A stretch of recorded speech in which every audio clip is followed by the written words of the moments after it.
I'm Amanda Mitchell, 34, a veterinarian who turned my passion into a thriving exotic animal clinic. The irony? After years of dismissing my dreams, my family now calls daily wanting partnerships, jobs, and profits, without having invested a single dollar or word of encouragement. The clinic I built through sleepless nights, crushing student loans, and unwavering determination has suddenly become the family business in their eyes. The pride I feel watching my practice grow is now mixed with betrayal as relatives rewrite history. Before I dive into how I built my dream practice from nothing, drop a comment letting me know where you're watching from, and hit subscribe if you've ever had to protect something you've built with your own two hands. I grew up in a small town in rural Pennsylvania where most families got by on modest means, including mine. Our house sat on the edge of farmland, which probably explains my early connection to animals. While other kids played with dolls or video games, I was constantly bringing home injured birds, stray kittens, or the occasional baby rabbit that needed care. My parents never exactly encouraged this behavior. Mom would sigh when I'd show up with yet another creature needing attention, while Dad would lecture me about diseases and the cost of pet food. "Amanda, we can't save every animal in the county," became his standard response. Despite their reactions, I couldn't help myself. By age 10, I was spending weekends volunteering at the local animal shelter, cleaning cages and learning basic animal care from the staff who eventually took me under their wing. When I first mentioned wanting to become a veterinarian in 7th grade, my parents exchanged that look I would come to know well, equal parts concern and dismissal. "That's an awful lot of schooling," Mom said carefully. "And very expensive," Dad added, as if closing the discussion. Later that night, I overheard them talking in the kitchen. "Women struggle in that field," my father said. "She'll outgrow it." I might have believed them if not for Mrs. Henderson, my science teacher who had worked as a veterinary technician before teaching. She gave me books about animal medicine and told me stories about the surgeries she'd assisted with. "You've got the perfect temperament for it," she insisted. "Calm under pressure, detail-oriented, and you care deeply. Don't let anyone tell you otherwise." When I was 15, everything changed. My parents' marriage, which had been strained for years, finally collapsed under the weight of financial struggles and fundamental differences. The divorce was messy and forced everyone to choose sides. My older brother Mark, then 17, aligned firmly with Dad. My younger sister Rachel, 13, stayed with Mom. I was caught in the middle, shuttling between two households where I never quite belonged. During those chaotic years, animals became my emotional sanctuary. While my family was fracturing, I found stability in caring for creatures that needed me. I took on a job at the local pet store after school and another at a farm on weekends, partly to save money for college, but also to escape the tension at both homes. By senior year of high school, I had saved nearly $8,000 toward my education, not nearly enough for veterinary school, but a start. When my acceptance letter to Penn State's pre-veterinary program arrived, I was ecstatic. Mom offered a distracted "that's nice, honey," while managing her new relationship with Steve, her boyfriend. Dad's response cut deeper: "It's a nice hobby, but not a real career path." Mark's business program, that's something practical. Mark was attending business school, fully funded by Dad, who had started a successful construction company after the divorce. My sister Rachel was already being told that her future college education would be covered as well. But for me, there were always reasons why financial support wasn't available. The timing wasn't right, veterinary school was unnecessarily expensive, or I should consider something more suitable. The only person who truly celebrated my acceptance was Dr. Wilson, the local veterinarian who had let me shadow him during my junior and senior years. He took me to lunch and gave me his old stethoscope. "This field isn't easy," he warned me. "But for people like us, there's nothing more rewarding. Remember that on the hard days." I graduated high school with honors, worked full-time that summer, and headed to college with my savings, a small scholarship, and a mountain of financial aid forms. What I didn't have was my family's support or belief in my dreams. Dad's dismissive comment at my graduation party: "Let's see how long this lasts." became the quiet mantra that fueled my determination. I would show them all just how far this hobby would take me. As I packed my second-hand car to leave for college, I made a promise to myself: I would become a veterinarian, with or without my family's support. What I didn't realize then was how completely I would have to rely on that independence in the years to come, or how it would shape not just my career, but my understanding of what family truly means. Moving to a new city for veterinary school after completing my undergraduate degree was like stepping into another world. Philadelphia was nothing like my small hometown, and for the first time in my life, I was completely alone. My tiny apartment was a third-floor walk-up with temperamental heating and neighbors who fought loudly at all hours. But it was what I could afford on my tight budget, and it was mine. The financial reality of veterinary school hit immediately. Despite scholarships and financial aid, I was accumulating debt at a terrifying rate.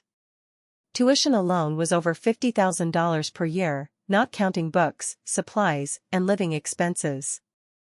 Each semester, I watched my loan balance grow by tens of thousands of dollars, a number so large it didn't even seem real anymore. 2 weeks into my first semester, I landed a job at a 24-hour emergency animal hospital. The only shift they offered was overnight, from 11 p.m. to 7 a.m., 3 nights a week. I'd attend classes from 8 a.m. to 5 p.m., study until 10, work all night, then stumble back to morning lectures running on coffee and determination. The hospital staff bathroom became my changing room, where I'd splash cold water on my face and change from scrubs to school clothes. Mitchell. Earth to Mitchell. My anatomy professor's voice jarred me awake during a morning lecture. I had dozed off, face planted in my textbook. The class snickered as I straightened up, mortified. That wasn't the last time I'd fall asleep in class, and some professors were less forgiving than others. Despite the exhaustion, the emergency hospital gave me invaluable experience. While my classmates were learning theory, I was already placing catheters, assisting in surgeries, and managing critical cases alongside licensed veterinarians. It was during one of these overnight shifts that I discovered my passion for exotic animal medicine. A frantic couple rushed in at 3 a.m. with a sugar glider that had been injured. The attending vet looked uncertain. "We don't see many exotics," he admitted. But I had been reading about marsupials out of personal interest and offered some suggestions. The vet allowed me to assist, and together we stabilized the tiny creature. The owner's relief and gratitude affected me deeply. That night, I decided to specialize in exotic animals, the patients other vets often felt least comfortable treating. My social life during veterinary school consisted almost entirely of 2 people, Jessica and Tyler, classmates who became my chosen family. Jessica, a former zookeeper with a wicked sense of humor, lived in the same apartment building. Tyler was a quiet genius who shared my interest in exotic animals. We studied together, shared meals, and propped each other up through the hardest days. When I was too exhausted to cook, Jessica would leave containers of food outside my door. When Tyler's car broke down, I drove him to clinical rotations for 3 weeks until he could afford repairs. Meanwhile, my actual family grew increasingly distant. Mark got engaged during my second year of veterinary school, and I received a last-minute invitation to the wedding that felt more obligatory than sincere. I scraped together money for a bus ticket home and a modest gift, only to be seated at the miscellaneous friends table during the reception. Dad gave a teary toast about how proud he was to help Mark start his business consulting firm with a substantial investment in his future. Mom was preoccupied with her new marriage to Steve and their blended family dynamics. Her occasional calls centered around Rachel's college selection process and how they were touring campuses together. When I mentioned my upcoming finals and clinical rotations, she would respond with a distracted, "That's nice, honey. Don't work too hard," before returning to Rachel's accomplishments. My first major crisis came during my 3rd year. After working a 36-hour stretch between classes and the emergency hospital, I nearly failed a crucial surgery practical exam. My hands were shaking from exhaustion, and I made a technical error that my professor called potentially fatal in a real scenario. I was placed on academic probation and given 1 month to demonstrate improvement or face dismissal from the program. That night, I called my father in tears, hoping for any kind of support. "Well," he said after a long pause, "there's no shame in recognizing when something's too much for you. Mark always says knowing when to cut your losses is the first rule of business."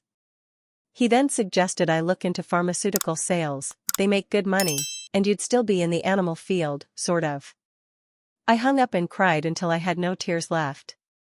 Then I called Dr. Hernandez, my clinical supervisor who had become something of a mentor. Instead of offering platitudes, she met me at a cafe near campus at 10 p.m. "I failed my anesthesiology practical my first time," she confessed. "Want to know why I think you'll be an exceptional vet? Because you care enough to be devastated by this. Now, let's make a plan to get you through it." For the next month, I practically lived in the clinical skills lab. I cut my emergency hospital hours, and my income, to focus on improving my techniques. Jessica and Tyler quizzed me during meals and held practice sessions on weekends. Dr. Hernandez stayed late after her shifts to give me additional guidance. The day I passed my re-examination with one of the highest scores in the class, these were the people who celebrated with me, not my family, who never even asked about the outcome. By the time graduation approached, I had specialized knowledge in exotic animal medicine, practical emergency experience, and student loan debt approaching $300,000. I had also developed a resilience that came from knowing I had done this entirely on my own terms and through my own efforts. At the graduation ceremony, I scanned the audience for familiar faces. Jessica's parents had saved her a seat between them and waved enthusiastically when they saw me looking. Tyler's large extended family had made signs with his face on them. In the back row, I finally spotted my mother and sister, who had arrived late and would leave immediately after for Rachel's senior prom.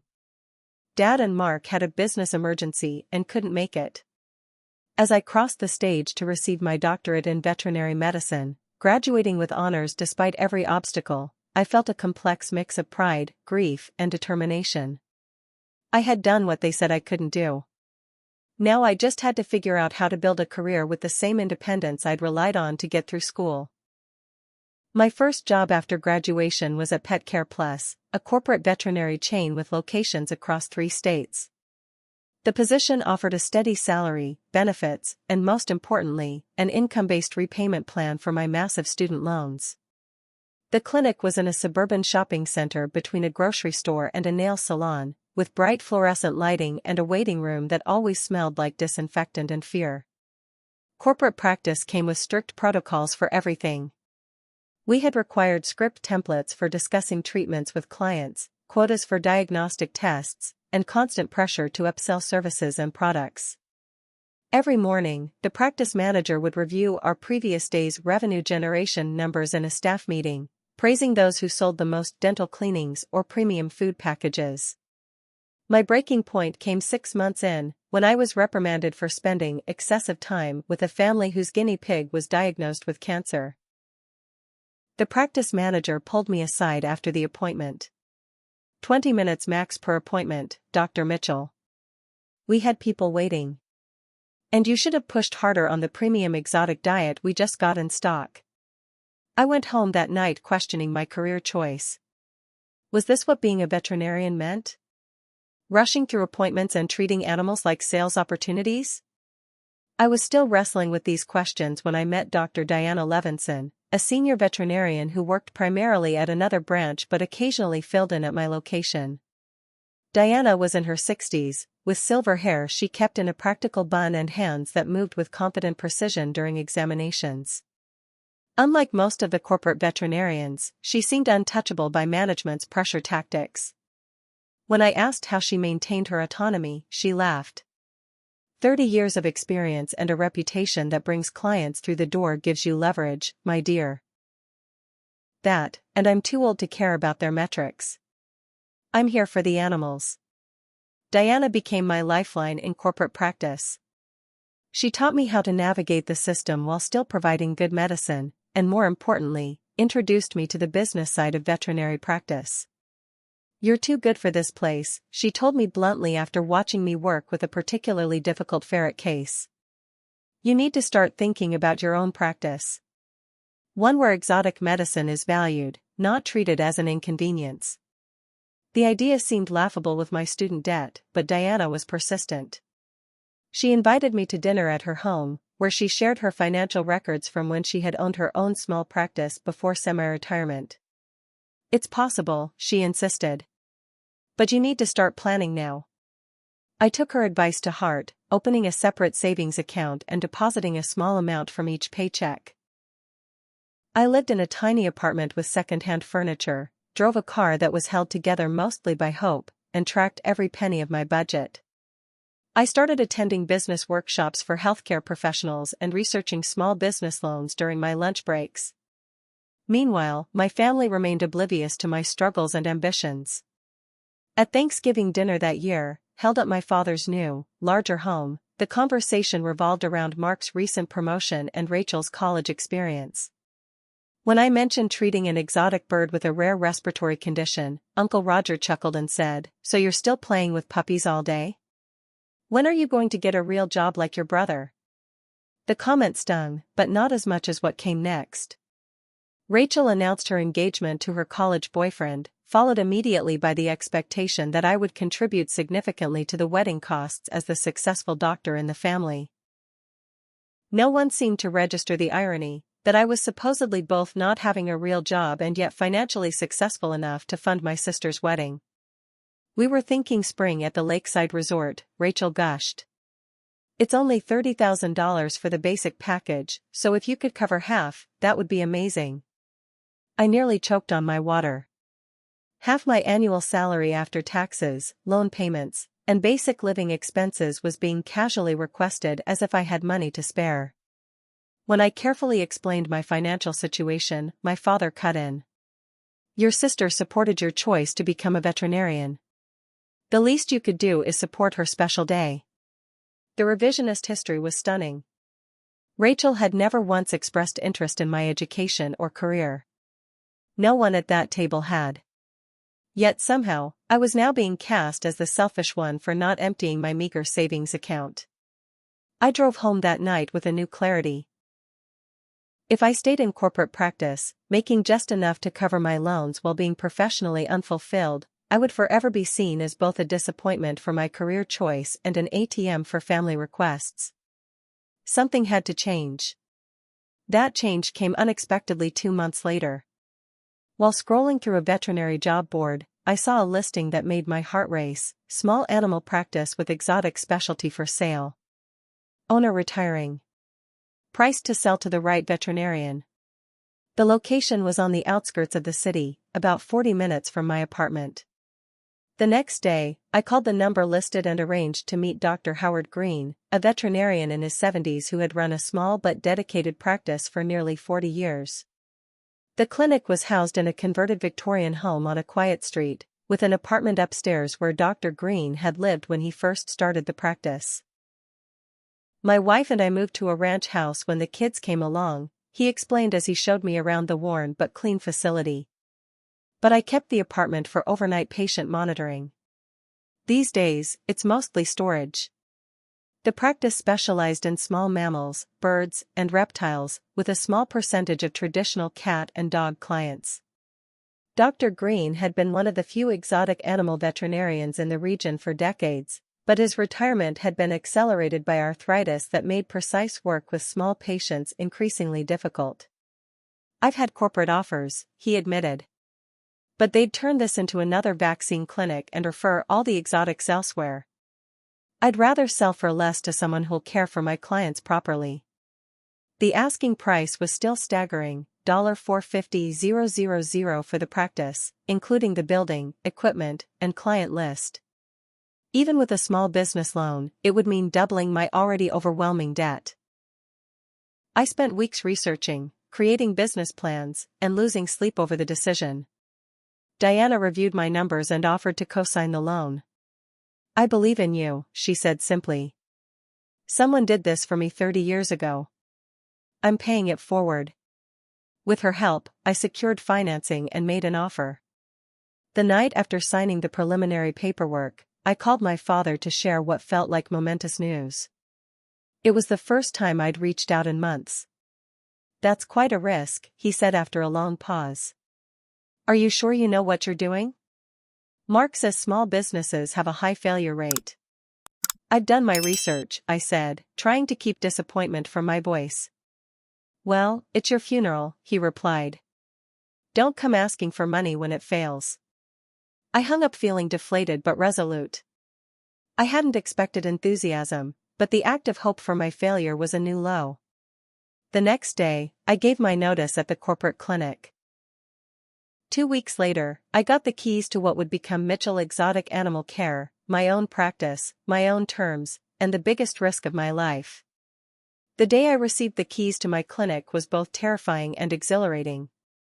Standing alone in the empty waiting room after Dr. Green handed over the final paperwork, I alternated between waves of panic and surges of determination. The building, while structurally sound, needed significant updates to meet my vision and current standards. The loan I'd secured covered the purchase but left minimal funds for renovations. My solution was to move into the upstairs apartment, eliminating my rent expense and allowing me to pour every spare dollar into the clinic. The apartment was barely 500 square feet, with a kitchenette that had avocado green appliances from the 1970s and a bathroom where the shower head hit me at chest level. But it was mine, or at least, the bank's and mine. My first week of ownership was spent scrubbing, painting, and reorganizing. I worked from 5 a.m. until midnight, stopping only for quick meals and occasional power naps. Dr. Green had left behind functional but outdated equipment, much of which needed calibration or repairs. The computer system was practically prehistoric, using software 2 versions behind the current standard. While maintaining my part-time position at the emergency hospital for essential income, I dedicated every other waking hour to transformations. I painted the waiting room a calming sage green, replaced the harsh fluorescent lights with warmer fixtures, and installed custom-built enclosures for boarding exotic patients with species-specific environmental controls. The renovation hit its first major setback when the building inspector found electrical issues that would cost $15,000 to bring up to code. Then came plumbing problems, HVAC repairs, and permit delays that stretched my timeline from 1 month to 3. Each night, I would sit at my small kitchen table reviewing expenses, reworking budgets, and fighting waves of doubt. During this period, I discovered that Dr. Green, while beloved by clients, had been significantly undercharging for services. Creating a new fee structure that would both honor his legacy of accessibility and allow the practice to survive financially required careful balance. I spent weeks researching competitive rates and developing tiered service options to accommodate clients with different financial situations. My focus on exotic animal medicine provided a unique niche in the community. The nearest other exotic specialist was over an hour away, giving me a potential regional draw. I designed specialized examination rooms, one for reptiles with appropriate heat controls, another for birds with minimal stress factors, and a third for small mammals with specific ventilation considerations. Finding the right staff was another challenge. I needed people who shared my vision and were willing to take a chance on a fledgling practice with uncertain future. My first hire was Bailey Chen, a receptionist with 3 years of experience at an avian specialty clinic in another state who had recently relocated. During her interview, she showed me organizational systems she'd created for tracking exotic patients' unique needs. Most practices treat exotic pet owners like they're being difficult, Bailey said, but their animals have special requirements. I want to work somewhere that respects that. She accepted the position despite the modest salary, and her efficiency proved invaluable. Bailey reorganized the filing system, implemented a new scheduling program, and created care sheets for different species that we could provide to owners. Marketing the practice with minimal budget required creativity. I launched a simple website built using a template and invested in targeted online ads specifically for exotic pet searches. Bailey suggested hosting monthly educational seminars in our waiting room after hours, covering topics like reptile nutrition and avian enrichment. These free community events cost us nothing but time and gradually began drawing potential clients. I established relationships with local rescue organizations, offering discounted services for their animals. This not only provided good karma but also referral sources when the rescues were asked for veterinary recommendations. I contacted pet stores specializing in exotic species, introducing myself and leaving business cards for them to share with new pet owners. The grand opening of Mitchell Exotic Animal Care was notably unranned. We had exactly 3 appointments scheduled: a gecko with a tail injury, an elderly rabbit for a wellness check, and a parakeet with feather-picking issues. Bailey brought homemade cookies for the waiting room, and I had splurged on good coffee for our small refreshment station. We waited nervously, wondering if anyone would actually show up. All 3 appointments kept their slots, and each client seemed genuinely impressed with our specialized knowledge and facilities. By the end of our first official day, we had booked 2 follow-up appointments and received 1 referral. It wasn't exactly a stampede of business, but it was a start. The first month brought in less than a quarter of what we needed to break even. I continued my emergency hospital shifts, coming home exhausted to handle clinic paperwork late into the night. My diet consisted primarily of ramen noodles and peanut butter sandwiches as I made sure Bailey and our part-time veterinary technician got paid before taking anything for myself. Slowly, word began to spread. Our second month saw a 30% increase in appointments.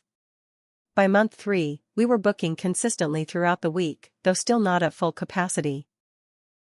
The financial pressure remained intense, with loan payments eating up significant portions of our revenue, but the trajectory was moving in the right direction. The turning point came from an unexpected source. A local wildlife educator who owned several educational reptiles brought in his prized emerald tree monitor with a respiratory infection. The animal was rare in captivity and valuable, both monetarily and educationally. After 3 days of intensive treatment, including some innovative nebulization techniques I'd researched specifically for this case, the monitor made a full recovery. The owner was so impressed that he mentioned our clinic during his next educational program at the city's Science Museum, which happened to be attended by a reporter working on a feature about unique small businesses. She contacted me for an interview, resulting in a half-page article with photos in the Sunday Lifestyle section. The phone started ringing consistently after that. Pet owners drove from up to 2 hours away seeking specialized care for their exotic companions. We expanded our hours and hired another part-time technician with reptile experience. 6 months in, we were consistently breaking even, with occasional profitable weeks. Throughout this period of growth and challenge, my family remained largely absent.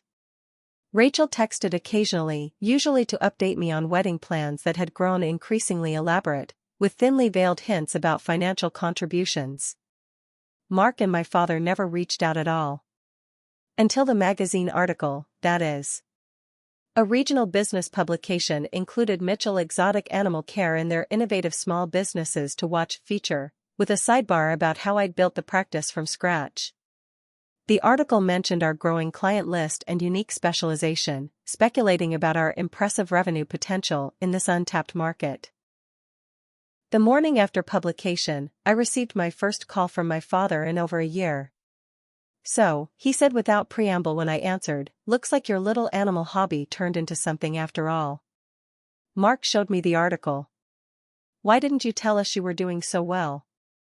Before I could respond that we were just beginning to stabilize, not doing well, he continued, "I've been thinking about investment opportunities in the veterinary sector. We should talk about how your clinic fits into that picture." I stood in my clinic's pharmacy, phone pressed to my ear, feeling a strange mix of vindication and wariness. After years of dismissing my career, my father was suddenly interested, not in my accomplishments or struggle, but in what he perceived as a business opportunity. "I'm actually with a patient right now," I said, which was true. "I'll have to call you back." I didn't call him back that day. Or the next.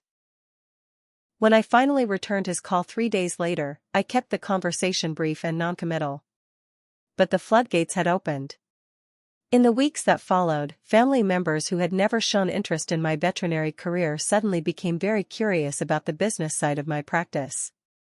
My success, it seemed, had finally made me worthy of their attention. And as I would soon discover, their expectations.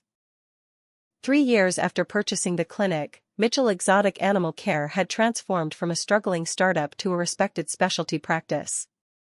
Our client list had quadrupled, necessitating the addition of a second full-time veterinarian, Dr. Martina Sandoval, who shared my passion for exotic medicine and brought additional expertise in avian surgery.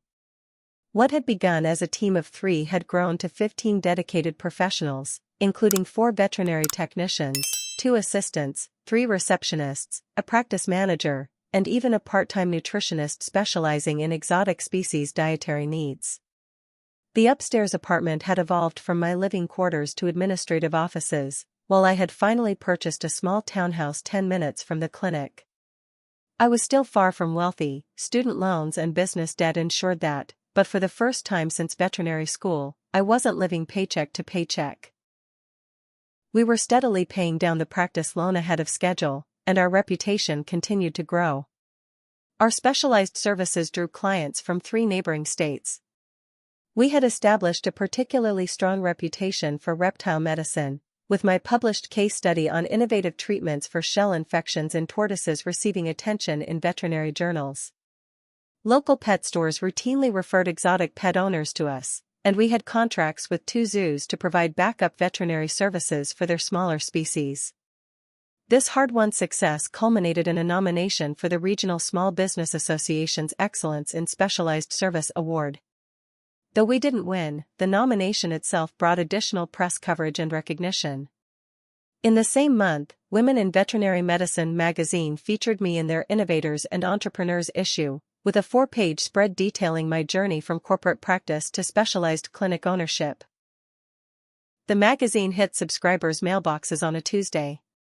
By Wednesday afternoon, my brother Mark had called twice, my sister Rachel had texted asking when we could catch up over coffee, and my father had left a voicemail suggesting a family dinner to celebrate your success. Even my mother, who had been only peripherally aware of my career developments, emailed to say she'd always known I would do great things. I showed the flurry of messages to Bailey, who had been promoted to practice manager after proving herself invaluable over the years. She raised an eyebrow knowingly. Funny how success makes you suddenly more interesting to people who couldn't be bothered before. The family dinner my father suggested happened the following Sunday at his home. He had remarried 2 years prior to Cynthia, a real estate agent whose carefully maintained appearance and practiced charm always made me slightly uncomfortable. They lived in an expansive house in an exclusive development, with a 3-car garage housing his vintage car collection. Walking into their formal dining room felt like entering a performance where everyone had rehearsed their lines except me. Mark and his wife Sharon were already seated, along with Rachel and her husband David. My father stood at the head of the table, carving a roast with theatrical precision while Cynthia arranged flower centerpieces that probably cost more than my monthly grocery budget. "There she is," my father announced as I entered. "The animal doctor extraordinaire. We were just talking about your magazine feature." The magazine lay open on a side table, with several sections highlighted in yellow marker. I noticed they were all paragraphs mentioning the clinic's growth and financial projections, not the sections about veterinary medicine or patient care. Throughout dinner, the conversation maintained a veneer of celebration while underlying currents of self-interest became increasingly apparent. Mark asked pointed questions about my client retention rates and average transaction values. Rachel inquired about my staffing structure and whether I had room to add more people. My father repeatedly steered the discussion toward expansion possibilities and untapped market potential. The shift came after dessert, when my father tapped his water glass with a spoon for attention. "I'd like to make a toast," he announced, raising his wine glass. "To Amanda, who finally listened to her old man's business advice and made something of herself. I always told her that persistence was the key to success." I nearly choked on my coffee. He had never, not once, offered business advice or encouragement. If anything, he had actively discouraged my path at every turn. The brazen rewriting of history left me momentarily speechless. "And now," he continued, "as Amanda's practice enters its growth phase, I think it's time for us to discuss how the Mitchell family can pool our resources to take this enterprise to the next level." What followed was a surreal presentation of plans they had apparently been formulating without any input from me. Mark outlined his vision for expanding the clinic to multiple locations, with himself handling the business side for a 30% ownership stake. Rachel, who had been working as an administrative assistant at a dental office, announced she was ready to help manage the growing practice with a guaranteed salary substantially higher than what my experienced staff earned. "I've been looking at commercial properties in 3 counties, Cynthia added, sliding a folder toward me. "As your exclusive realtor, I can facilitate rapid expansion." My father's contribution to this unsolicited business plan was perhaps the most audacious. "I'm willing to become a capital partner," he stated, as if conferring a tremendous favor. "For a reasonable equity position, of course." "What exactly would you be contributing?" I asked, finding my voice at last. "Experience," he said confidently. "Business acumen." "The Mitchell name." "The clinic already has the Mitchell name," I pointed out. "Mine." "Yes, but with my connections and Mark's business strategies, we could create a regional powerhouse," he insisted. "Family businesses are always stronger. It's time we unified our efforts." The conversation continued in this vein, with various relatives outlining how they should be integrated into the business I had built entirely without their help. My cousin Jeremy, who had failed out of community college and had been unemployed for months, was suggested as our social media manager. Uncle Roger thought his son would make an excellent partner veterinarian despite having no veterinary training whatsoever. The proposals grew increasingly presumptuous. Rachel asked when she could start bringing her children in for free treatments, family discount, right?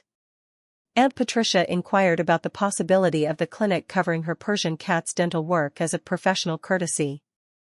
Most disturbing was how they characterized their sudden interest in my career. "We always believed in you," my father said, refilling his wine glass. "Family supports family." I listened quietly, a strange calm settling over me as I realized the full extent of their collective delusion. They genuinely believed they had some rightful claim to the fruits of my labor, not because they had contributed anything tangible, but simply because we shared DNA.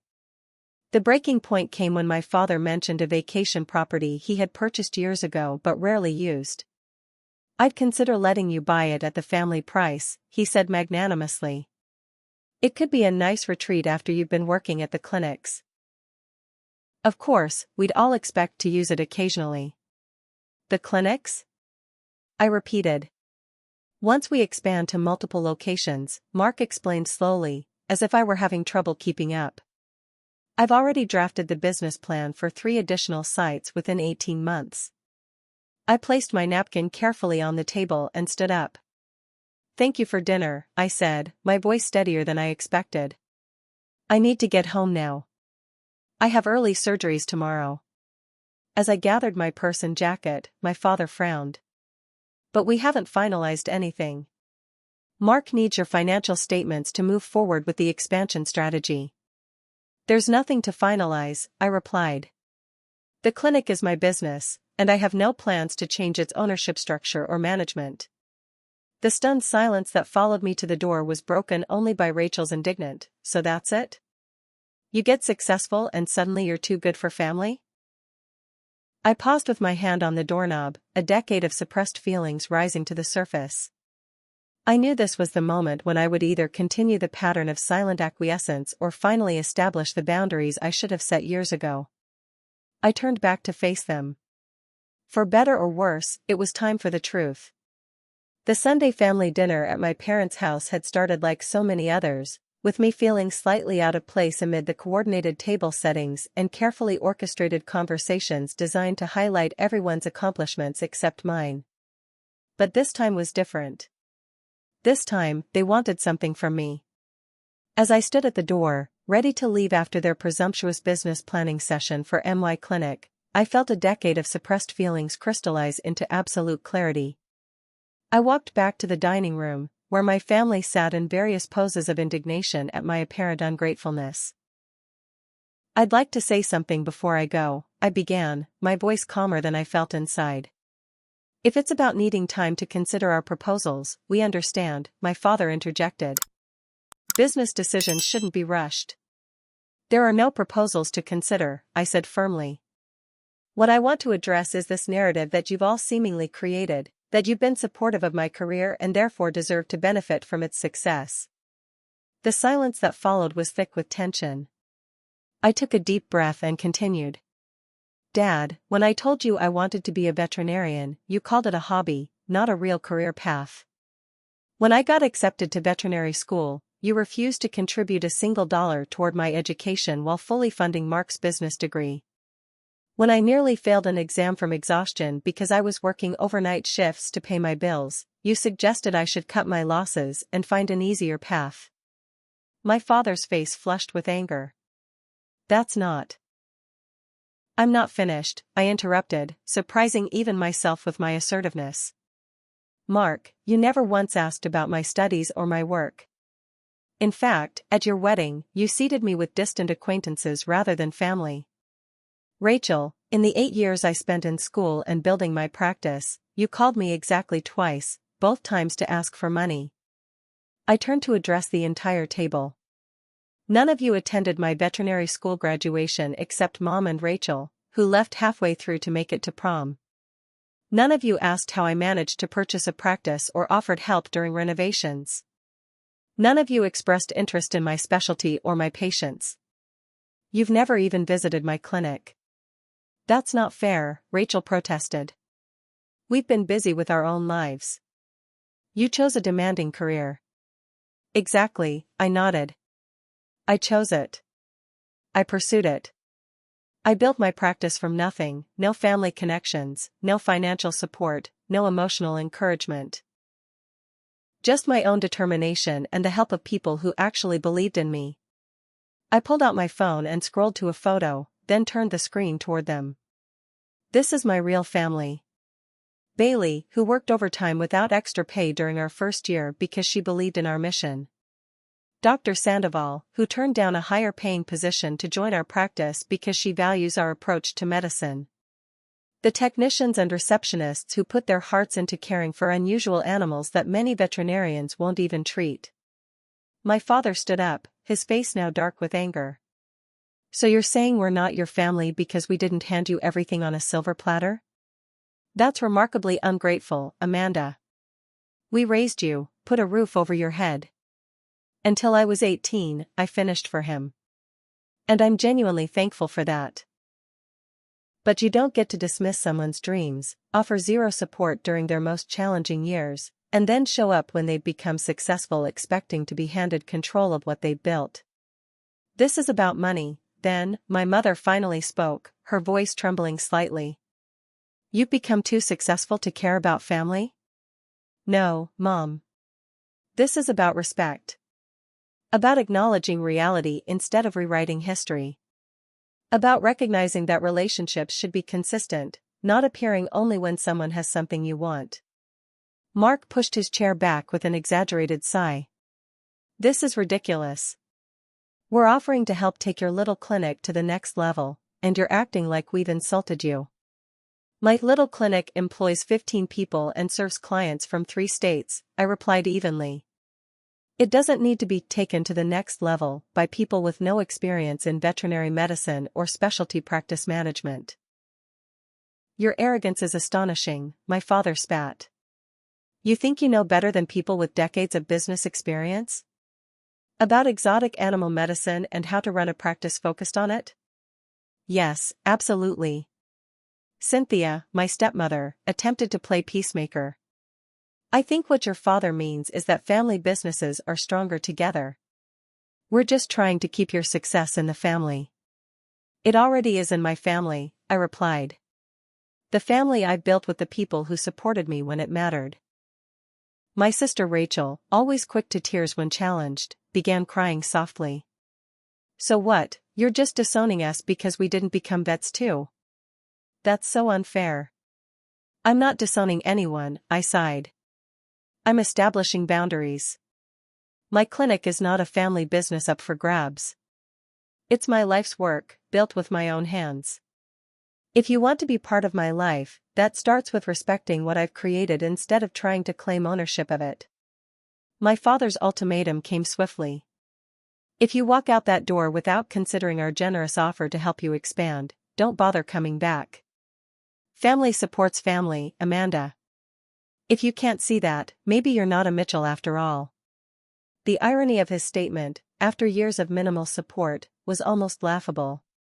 I looked around the table at the family I'd been born into, my father's stern disapproval, Mark's calculating assessment, Rachel's manipulative tears, my mother's conflicted silence. I thought about the countless nights I'd worked until exhaustion, the loans I was still repaying, the patience I'd saved, and the team that had actually stood beside me. You're right about one thing, Dad, I said quietly. Family does support family. Real support, not just showing up when there's something to gain. I hope someday you'll understand the difference. With that, I walked out, ignoring the calls behind me that alternated between angry demands and wounded accusations. Driving home, I felt an overwhelming mix of emotions, grief for the family relationships I'd always hoped for but never truly had, guilt for standing my ground so firmly, but mostly a profound sense of liberation. For the first time, I had spoken my truth without minimizing it to keep the peace. The week that followed was emotionally turbulent. I alternated between certainty I'd done the right thing and waves of doubt that had me reaching for my phone to apologize. Text messages from Rachel accused me of tearing the family apart over money. Mark sent a formal email outlining why my emotional decision was financially unsound. My father maintained radio silence, while my mother sent daily messages asking why I was punishing everyone. I might have crumbled under the onslaught of guilt trips if not for the unexpected support that emerged. The afternoon after the confrontation, I arrived at the clinic to find Bailey had organized an impromptu staff dinner. We noticed you seemed off this morning, she explained, setting out containers of homemade food in the break room. Whatever's going on, we've got your back. Without sharing every detail, I explained the family situation. Instead of the awkward discomfort I expected, my team responded with understanding and solidarity. Many shared similar stories of family members who had suddenly appeared with outstretched hands when their careers showed promise. Dr. Sandoval stayed late that evening to help me with paperwork. My uncle tried to claim my first practice was family property because he once loaned me money for textbooks, she revealed. Setting boundaries isn't selfish, it's necessary. Diana, my mentor who had since fully retired but remained a close friend, was more direct when I called her for advice. Professional boundaries aren't negotiable, especially with family, she stated firmly. Your clinic isn't a community resource for relatives to pillage. You don't owe anyone a position they're not qualified for or profits they didn't help generate. Armed with this support and perspective, I made a decision to address the situation proactively rather than reactively. I consulted the business attorney who had helped with my practice purchase and drafted formal policies regarding family involvement in the business. 1. All employment at Mitchell Exotic Animal Care would require appropriate qualifications and experience, with no exceptions for family members. 2. Any family member seeking services would receive the same professional care as other clients, at standard rates. 3. Business decisions, including expansion considerations, would be made based on strategic planning with qualified advisors, not family pressure. 4. Ownership of the practice would remain solely with me, with potential future partnership opportunities reserved for veterinarians who had demonstrated commitment to the practice's mission. I emailed these policies to my family members along with a brief, professional note explaining that while I valued them as relatives, my professional boundaries were non-negotiable. I welcomed the opportunity to rebuild our personal relationships, I wrote, but my business decisions must remain separate from family dynamics. The responses were predictably mixed. Mark replied with a terse noted. Rachel didn't respond directly but posted passive-aggressive social media comments about selfish people who forget where they came from. My father and Cynthia maintained complete silence, while my mother sent a confused message asking if this meant I wouldn't be attending Thanksgiving. For months, family gatherings became uncomfortable affairs I largely avoided. Some relatives took sides, with older generations generally supporting my father's position that I owed the family opportunities, while a few cousins with their own careers privately messaged their support for my boundaries. The most surprising development came 6 months later, when my father unexpectedly appeared at the clinic on a Tuesday afternoon. Bailey's wide eyes as she buzzed me in my office told me this was not a routine visit. "Your father's here," she whispered. "No appointment. Should I tell him you're in surgery?" "No," I sighed. "I'll see him.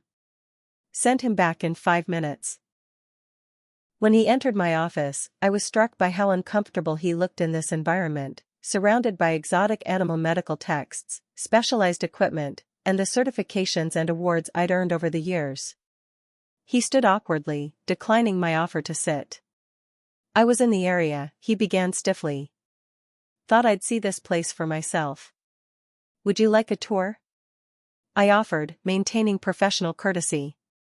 He nodded, and I led him through the clinic, explaining our specialized treatment areas, showing him the surgical suite where we performed delicate procedures on animals weighing as little as 30 grams, and introducing him to staff members who greeted him with polite curiosity.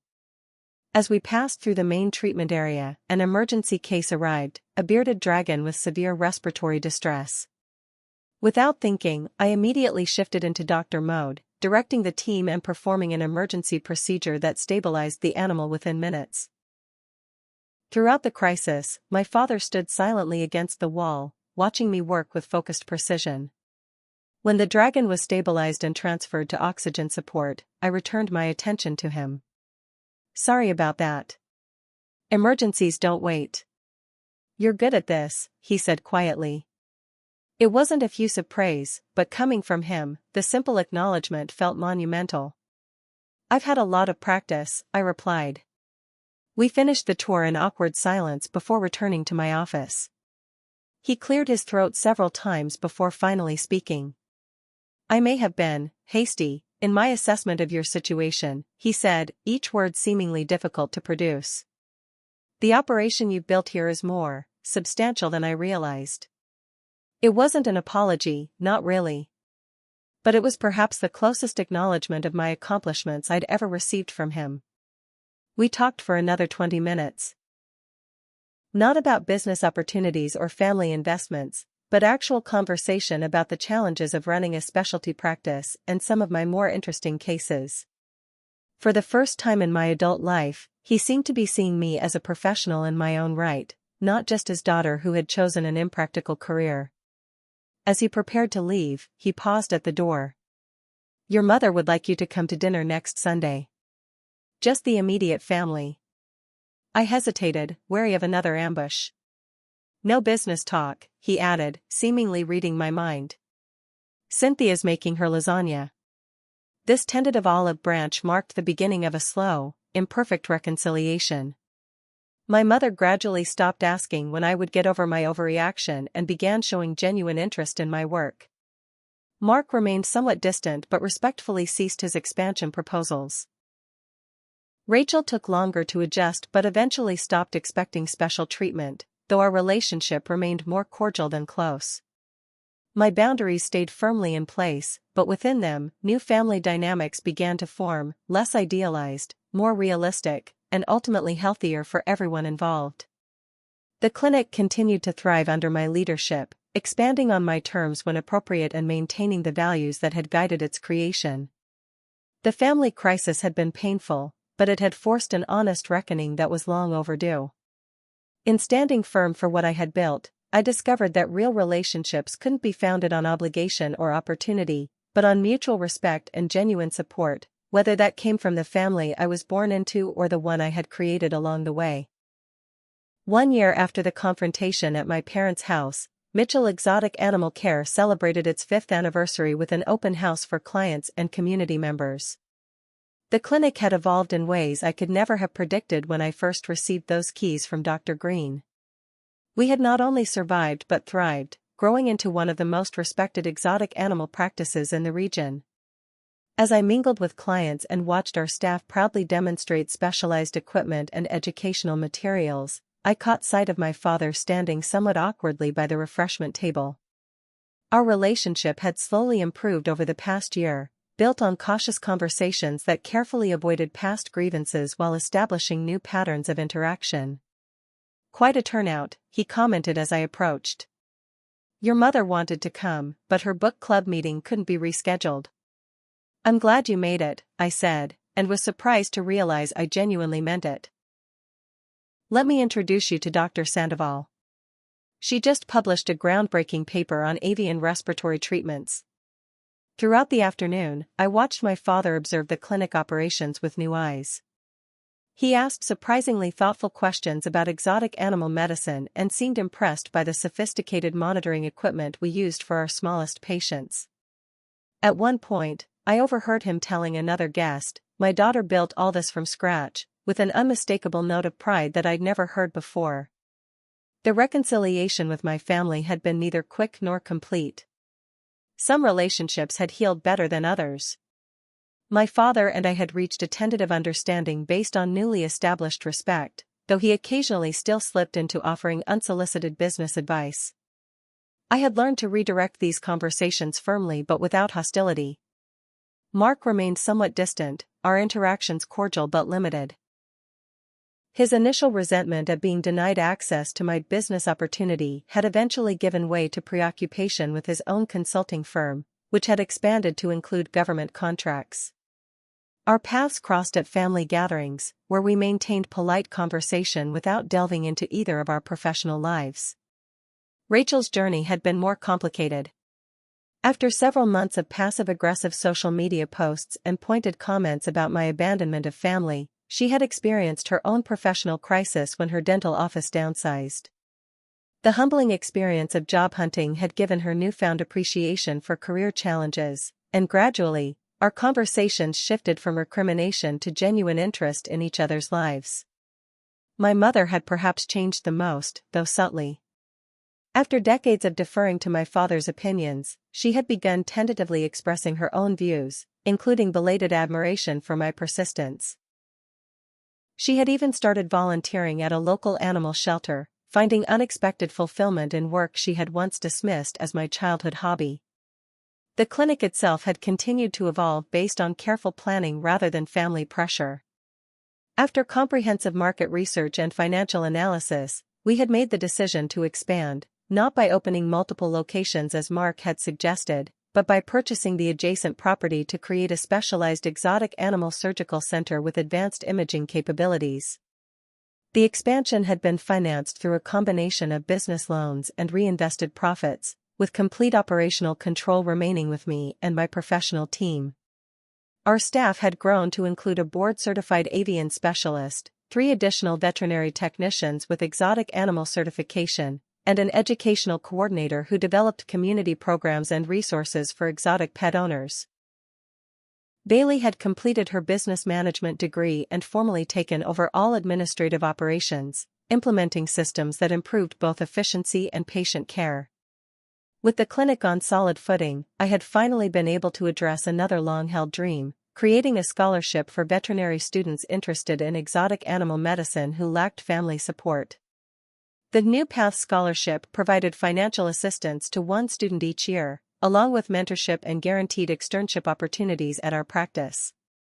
The first recipient was currently completing her final year of veterinary school, with plans to join our team after graduation. My personal life had found better balance as well. After years of working nearly every waking hour, I had established boundaries that allowed for friendships, dating, and even occasional vacations. My townhouse had transformed from a place to sleep between shifts to an actual home, complete with a rescue iguana named Edison who had his own custom-built habitat in my living room. On the anniversary open house day, after the last guests had departed and staff were cleaning up, Bailey presented me with a scrapbook they had secretly compiled. It contained photos documenting the clinic's evolution, newspaper clippings, copies of our published research papers, and handwritten notes from clients whose exotic companions we had helped over the years. "We wanted you to see what you've built through our eyes," she explained as I flipped through pages chronicling not just business growth but lives changed, both animal and human. "And to remind you that standing your ground was the right decision, not just for you but for all of us." That evening, I sat in my office after everyone had gone, reflecting on the journey that had brought me here. The path had never been easy, from the discouragement of my early years to the financial struggles of veterinary school, from the restrictive corporate practice to the terrifying leap of clinic ownership, from family conflicts to establishing necessary boundaries. But the difficulties had clarified what truly mattered, building something meaningful based on genuine passion and principles rather than others' expectations. The clinic represented not just professional success but personal integrity, the courage to pursue my own vision despite obstacles and to protect it when necessary. The scholarship program had become particularly meaningful, allowing me to provide the support I had lacked to others facing similar challenges. The first recipient, Jasmine, had shared during her interview how her family had discouraged her veterinary ambitions in favor of more practical careers. Mentoring her had become one of my greatest joys, watching her confidence grow as she developed the skills that would allow her to follow her own path. As exotic animal medicine gained greater recognition in the veterinary community, our practice had become a respected training site for specialists. Dr. Sandoval and I had been invited to lecture at several veterinary conferences, helping to establish standards of care for species that had historically received less research attention. The publication of our case studies and treatment protocols had contributed to improved exotic animal medicine nationwide.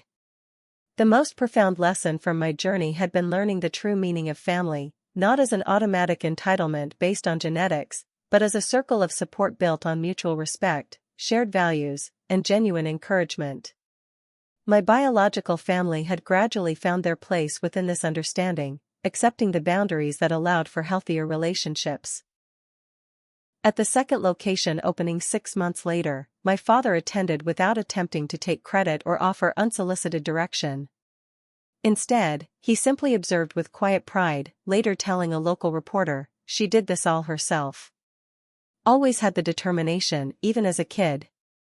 This simple acknowledgement of reality, rather than revisionist history, represented profound growth in our relationship. Mark eventually found success in his own field without leveraging my resources, leading to a more balanced dynamic between us. Rachel, after finding a position that valued her actual skills, developed greater empathy for career challenges and stopped viewing my boundaries as personal rejection. These evolving relationships weren't perfect, but they were authentic in a way they had never been before. The most unexpected development came when my mother, inspired by her shelter volunteering, enrolled in a veterinary technician program at age 58. "I should have done something like this years ago," she confided during a rare heart-to-heart conversation. "Watching you follow your passion made me realize it's never too late." Her graduation ceremony the following year became a genuine family celebration, marking how far we had all come. As I look back now on that pivotal confrontation at my parents' house, I recognize it as the necessary catalyst for growth that had been delayed for too long. By refusing to compromise what I had built or allow others to diminish its value, I had not only protected my life's work but created the opportunity for more authentic relationships based on who we actually were rather than who we pretended to be. The journey continues, with new challenges and opportunities arising regularly. The clinic recently established a partnership with the State University's veterinary program to provide specialized training in exotic animal medicine. Our research division has secured funding for studies on improving outcomes for endangered species in captive breeding programs. And personally, I've found balance between professional dedication and nurturing the relationships that truly sustain me. Building something meaningful requires courage, not just to create but to protect what you've created. Standing your ground isn't selfishness, it's stewardship of the work, values, and boundaries that allow you to make your unique contribution to the world. Sometimes the hardest boundaries to establish are with those closest to us, but often these are precisely the ones most necessary for growth. I'm curious to hear your experiences with family boundaries, especially when it comes to your work or passions. Have you ever had to protect something you've built from well-meaning but misguided interference? How did you handle it, and what did you learn? Drop your thoughts in the comments below, and if this story resonated with you, please like, subscribe, and share with someone who might need encouragement to stand firm in their own journey. Thank you for listening to my story, and remember, you have both the right and the responsibility to honor what you've built with your own hands.